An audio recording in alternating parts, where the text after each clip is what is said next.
Hi. I can't be gay, it's too hard.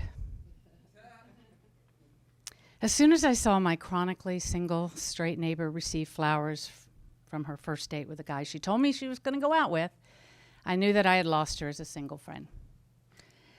Until then, I would go out with a guy and we would talk about it, and then she would sleep with a man and we would talk about it, just like girlfriends do, right?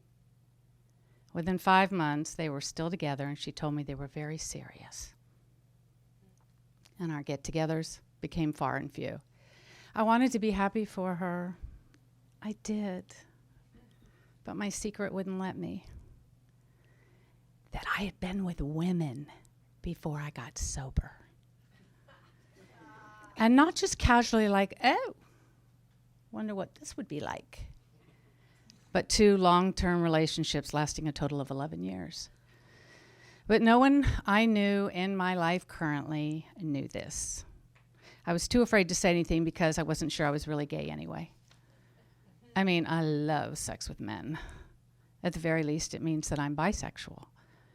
And well, if I'm bisexual, then I'll just be straight. It's easier anyway.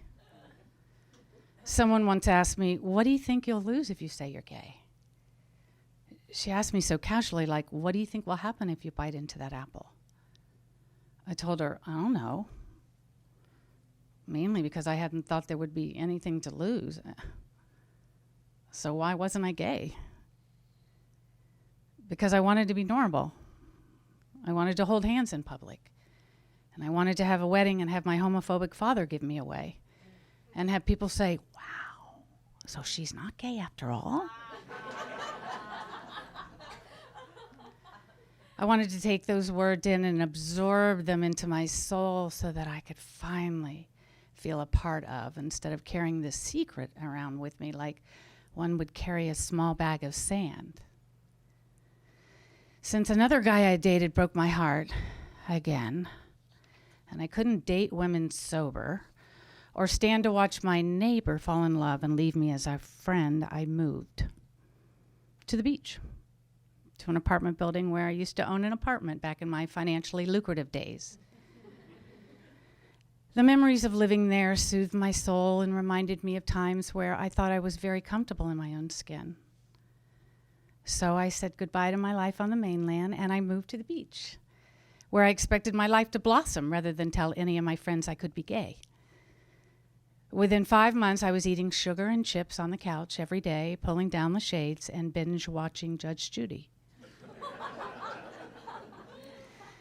I had stopped going to recovery meetings because the ceiling was too low in the building where the beach meeting was held, and plus I didn't want to meet any new people.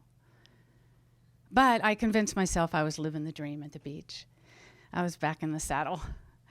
I looked like I was successful, and so I waited for the blossom. But to be honest, I wasn't so happy. I was isolating in my oceanfront condo, binge eating on sugar and fat and watching TV that just really didn't interest me at all. And I was in as much pain inside as I felt before sobriety. Hoping for a solution in areas I previously had not been interested, I decided to visit a church one Sunday. I left right after the service and decided it was too lonely to go back by myself. Everyone there seemed to be a part of, and I felt incredibly alone.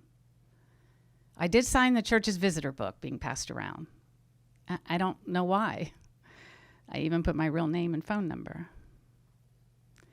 I've heard that everybody's bottom is different. When asked, how do you know when you've hit bottom? I've heard, when you're willing to stop digging. While walking on the beach one day, hoping to calm myself, and the rays of the sun were cascading down my body, I suddenly dropped to my knees in despair and through tears and surrender said to God, if I'm gay, help me be that. But please, God, I can't do it alone. You need to send me someone to help me. When I got back to my apartment, there was a message on my answering machine.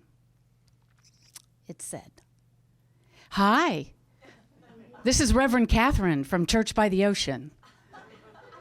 And I was just reaching out to you to say hello and see how things are for you. I noticed that you signed the visitor book, but you had not been back to our church for a while. No pressure.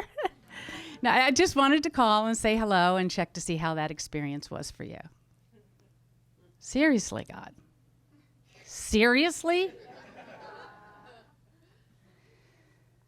Well, that was enough of a gift straight from heaven that I called her back immediately, willing to be rigorously honest. I explained to her that my visit to the church was too lonely to return. Reverend Catherine apologized for that and said they were working on making it a friendlier church, but she would be starting a single support group and maybe I could attend. No. I said forcefully and brutally honest. Nope. I'm struggling with my sexuality and I'm in recovery, although I don't attend meetings anymore. I don't want you to, lead you on that I would be interested remotely in something like that. Oh, she said, I'm in recovery 27 years. That was my aha. That was my burning bush. She invited me to just come and talk to her at the church, which I did for the next 2 years. And I returned to recovery because it was fun and I needed it. I became an active, happy member of the church, and I eventually gathered the courage to write a full-length play about my experience getting married to my male best friend from high school with my previous lesbian girlfriend as my bridesmaid, and our subsequent divorce. My entire life has changed since the day on the beach in ways that I couldn't have dreamed of on my own. I will always be grateful for my willingness to pray to a God I didn't believe in that day.